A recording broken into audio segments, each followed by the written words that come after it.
Hi, Rob Howard here from the IATEFL BESIG online team, and I've just returned from the 5th IATEFL Poland ESP BESIG conference held on January 12th and 13th, 2018 in Lublin, Poland. I had the pleasure of catching up with a few people and interviewing them. Among them, we had a talk with Jeff Tranter, who is currently the interim president of the IATEFL Poland BESIG. In addition to that, I had the pleasure of meeting with current IATEFL Poland Vice President Andrzej Obstawski, and also one of my Facebook friends, Maciej Czerniakowski, who will tell you about his experience at his first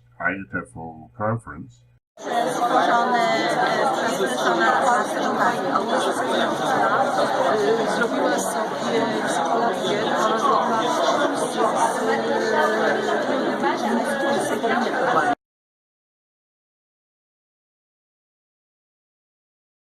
Jeff, can you tell me a little bit of the history about the IATEFL Poland BESIG? Well, IATEFL Poland is actually the largest IATEFL grouping outside of the international IATEFL movement, which is quite surprising, and the national conferences get up to 1,000 or 1,200 participants every year. And as such, it's a very important part of IATEFL. They haven't got all the SIGs that the International Association has. I think at the moment there are about 10 SIGs, and most of them run very well, as we are here at the ESP SIG at the moment. This is the 5th conference running in 5 years. And there have been attempts in the past, I think 2 attempts in the last 6 or 7 years, to establish a Business English SIG in Poland, but they haven't really come to fruition. And given that BESIG is the largest SIG in the IATEFL movement, in the association, it seems strange that it hasn't really taken off. And because of this, I had the idea a year ago, when I became a member of the board of IATEFL Poland, that it's strange that this should happen. So I thought about trying to revive the BESIG events that have been taking place, and this conference here, combined with ESP SIG, is the first attempt to establish footing in the IATEFL Poland calendar, and I hope that this is just the start of a revived Business English special interest group here. Great, and you have some news about what will be happening in the future with the BESIG also. Could you share that? Yeah, as I said, this combined conference here in Lublin, together with the ESP, is just the start. That was trying to test the temperature and see how things develop. We have quite a few speakers here talking about Business English. But to have a kind of kick-off conference in spring this year, we're going to organise on the 19th of May in Warsaw, at the Technical University of Warsaw, a one-day Business English conference. And I was in Warsaw 2 days ago. We've established the venue, we've established the framework, and the call for speakers will be going out in the next few days. Great, and we'll be sharing that with all the BESIG members.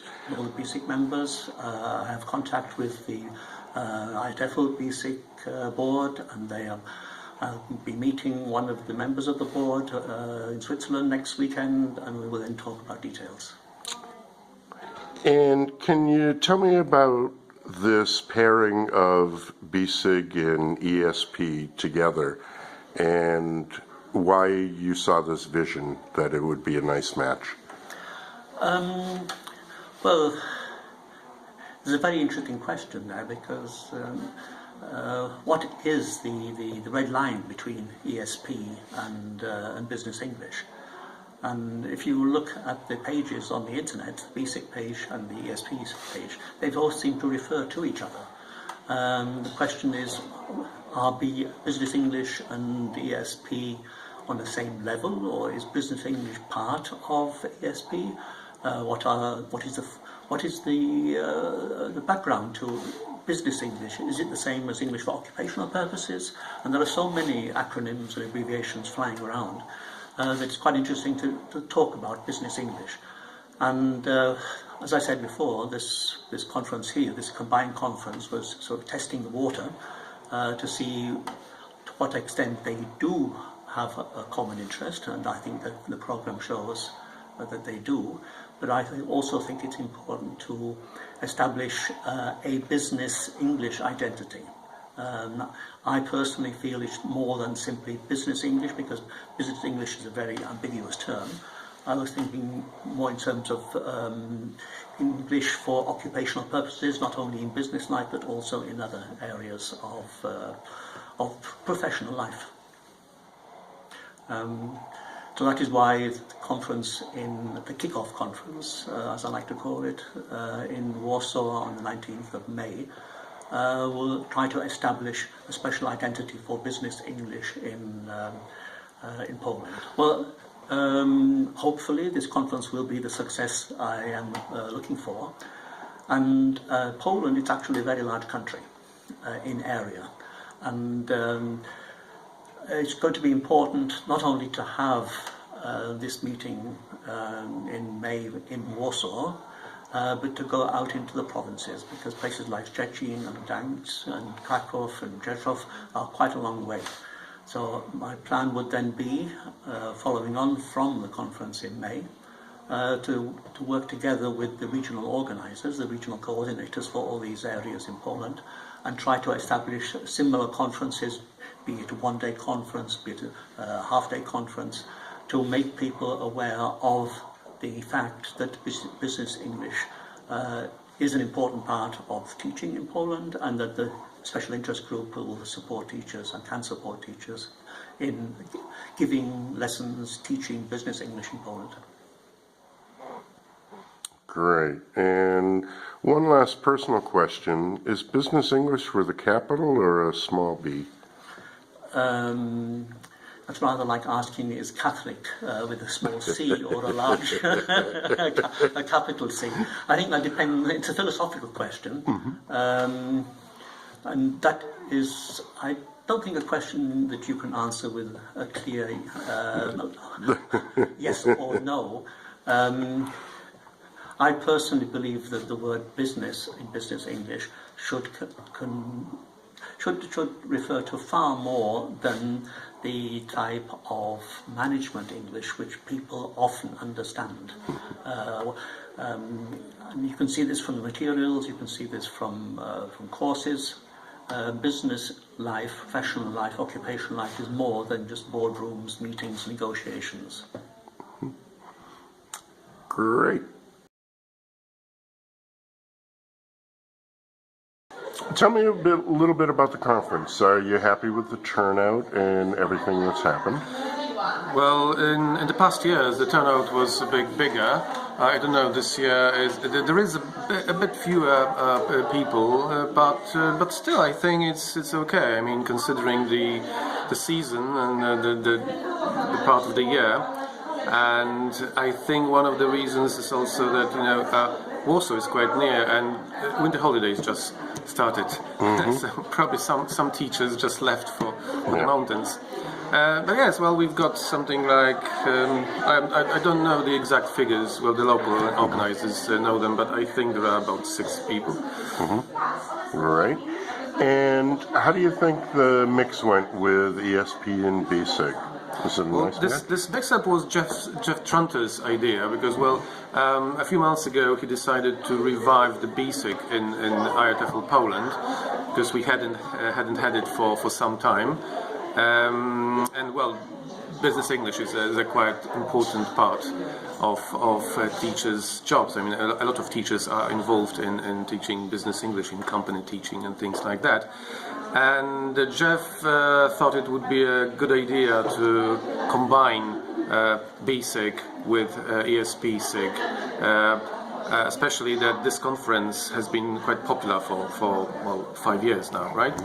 Well, he hoped to advertise it, and he agreed to be in charge for the time being. Although we are looking, he said he will quit as soon as we find somebody who would like to be involved in that. Okay, great. And any big news coming up with IATEFL Poland you'd like to share with us? Well, we are developing all the time.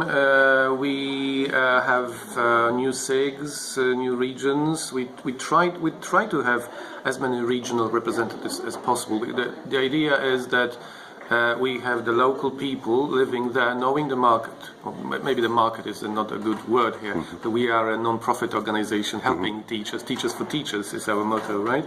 But yes, well, the people who would like to be involved, who are active, who like organizing things, sometimes they are speakers themselves, and they come up to us and they say, I would like to set up a region, let's say in Gdańsk. Well, this is our latest development.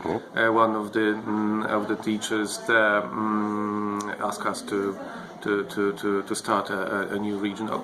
I think we had the region before I even started with IATEFL Poland, but that was a long time ago. So we desperately wanted to have a regional representative in this big, well, tri-city. Right? Yeah. And I'll have you know, I went to the first event. It was wonderful. Yeah. In Gdańsk. It was great. Good. Yes, and well, Bielsko-Biała in the south, and now we've got new SIGs like Young Learners SIG. Well, new meaning after some time, because it happens that sometimes teachers become more busy and they quit. They just cannot continue with the SIGs or regions. We are lucky when they pass on their duties to some friends, like it happened in Łódź. We had a representative there. She was a bit less active for some time, and then she asked her friend to continue because, well, she had more responsibilities at her university, becoming a head of a section or something. So yes, we are trying to expand. We think of organizing the big annual conferences in different places each year, and well, this year it's in the south, in Wrocław.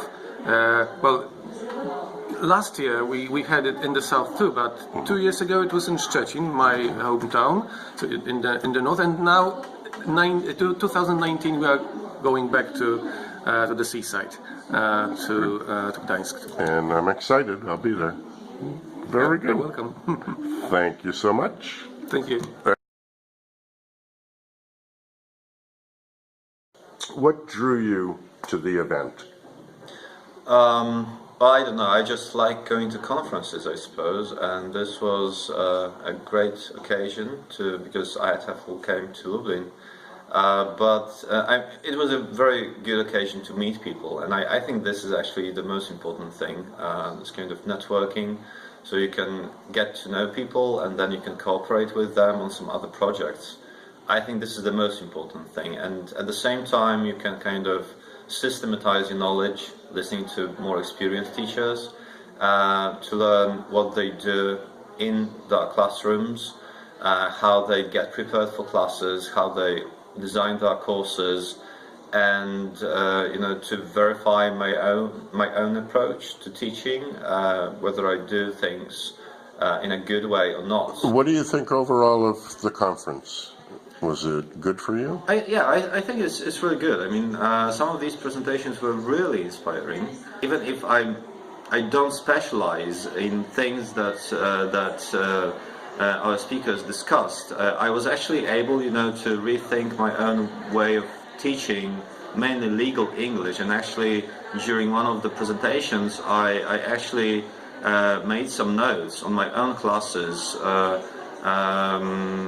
During which I teach legal professionals. So I actually, made some notes, translating what the speaker was saying directly into my own methodology and my own strategies during legal English classes. So now I really do have a set of ideas that I'm going to use like this week.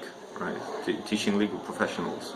What do you think now that you've experienced, your first IATEFL and your first BESIG, ESP, SIG event? What do you think the future is with? Like my future? Yeah. Yeah, I would like to join the organization because I think it's kind of inspiring in many different ways. And I'm kind of interested in joining you in projects that you run. And I think this is the most important thing. Because it gives you some kind of chance to develop if you want to teach business English or some other like English for specific purposes in many different areas, I think, yeah. What can you say to people who are thinking of joining organizations like IATEFL? What recommendations could you give? As I said, I think that networking is the most important thing, right? Because I'm really keen on joining new projects where you can develop and teach learn from people who are definitely more experienced than you, who work in international environments, something that perhaps is not present here in Poland, because we don't have so many nationalities, I think. I mean, it was really interesting, for example, to talk to you yesterday. I mean, a person who taught in Brazil and some other countries, and I can see that we share some experiences, but there are some new things that I can learn, right?